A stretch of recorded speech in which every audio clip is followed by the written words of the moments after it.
Bonjour à tous et bienvenue dans le Self-Care Club. Moi, c'est Alice, experte de ces petites choses qui enjolivent notre quotidien.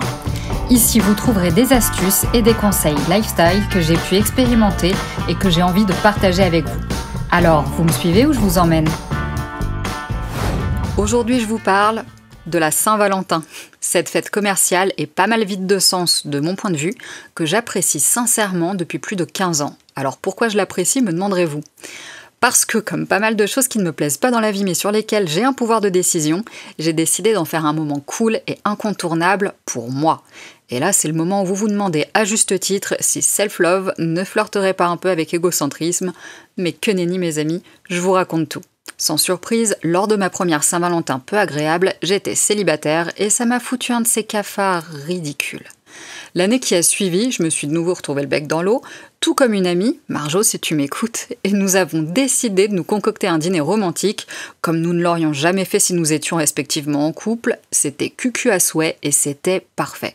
On avait même mis une bougie à la rose et des fleurs sur la table, un dessert en forme de cœur et une bouteille de vin à laquelle nous n'avons laissé aucune chance. L'année suivante, j'ai donc remis ça, avec la même amie qui était dispo ce soir-là aussi, et les années d'après, je ne me voyais définitivement plus faire autrement que de la passer avec une bonne amie ou seule avec moi-même, la meilleure des compagnies en somme. Et à chaque fois avec quasiment le même programme. Quelques jours avant, je choisis un film que je sais que mon mec n'aura pas envie de regarder et qui me tente particulièrement.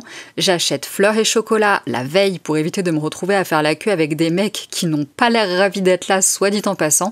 Et pour le dîner, je me prévois toujours un menu exceptionnel. Pour vous donner des exemples, je me suis déjà fait un plateau de fruits de mer solo, dévalisé le fromager pour un dîner de plateau de fromage, ma passion. Ou encore fait main basse sur des petites merveilles chez le traiteur italien. Vous l'aurez compris, rien n'est trop beau pour moi, et donc pour vous-même. Je pense que beaucoup de gens apprécient la Saint-Valentin et je leur souhaite le meilleur. Mais je sais aussi que pour certains, c'est stressant de se dire que l'autre aura oublié. Pour certains, c'est angoissant de se retrouver dans un resto composé uniquement de tables de deux. Ça l'est pour moi en tout cas. D'autres seront déçus du choix des fleurs ou des chocolats, ou que l'autre ne fasse pas un effort vestimentaire ce jour-là, bref. J'ai décidé de m'extraire de tout ça et de profiter de cette occasion pour m'offrir un moment rien qu'à moi et sans fausse note. On n'est jamais mieux servi que par soi-même. En somme, bien que cette fête soit pour moi plutôt vide de sens et qu'il semble impossible d'échapper au battage commercial qu'elle suscite, au lieu de lutter contre le courant, je vais avec et j'estime en tirer le meilleur. Pour ma part, la Saint-Valentin est donc devenue la fête du self-love, sans aucun complexe, et je n'ai pas encore rencontré de mec que ça dérange. Entendons-nous, je ne refuse pas si mon amoureux a prévu quelque chose pour nous, ou au contraire, il sait qu'il peut disposer de sa soirée comme il l'entend et sans reproche bien entendu. N'oubliez jamais que la personne la plus qualifiée pour vous apporter de la joie de vivre, c'est vous-même. Alors ne comptez pas sur les autres pour ça. Les autres peuvent nous apporter beaucoup, oui, mais quand vous êtes déçus, ça vient souvent en grande partie de vos attentes, que personne ne peut deviner si vous ne les exprimez pas. En bref, que l'on soit pour ou contre, avec ou sans Valentin, la Saint-Valentin est partout, alors faites avec, mais faites-le bien. Mais d'ailleurs, est-ce que vous connaissez vraiment ses origines ? L'origine de la Saint-Valentin est entourée de mystères et de légendes et personnellement j'adore ça. Alors voici un petit aperçu des différentes théories et faits historiques liés à cette fête. La version la plus largement acceptée est que la Saint-Valentin tire son nom de Saint Valentin, un prêtre chrétien qui vivait à Rome au IIIe siècle. À l'époque, l'empereur Claude II interdisait les mariages pour les jeunes soldats, pensant que les hommes non mariés seraient de meilleurs combattants. Mais Saint Valentin, défiant l'empereur, continuait à célébrer en secret des mariages pour les jeunes couples.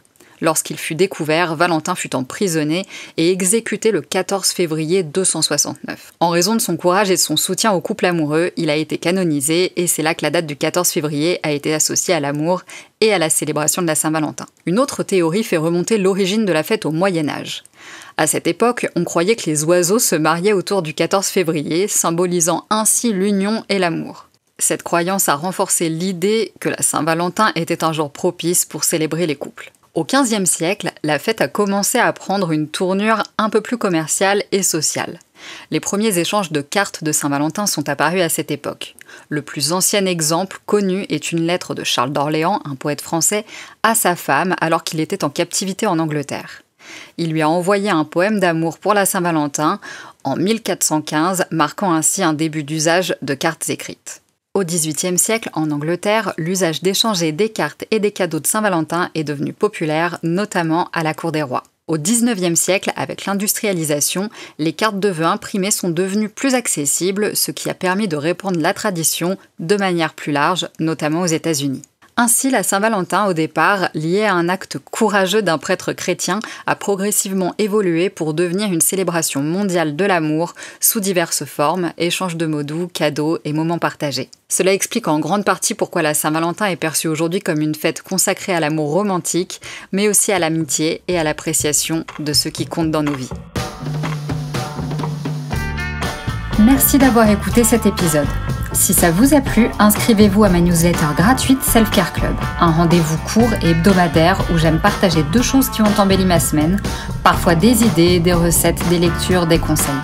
Je vous laisse le lien dans la description de l'épisode. À très vite!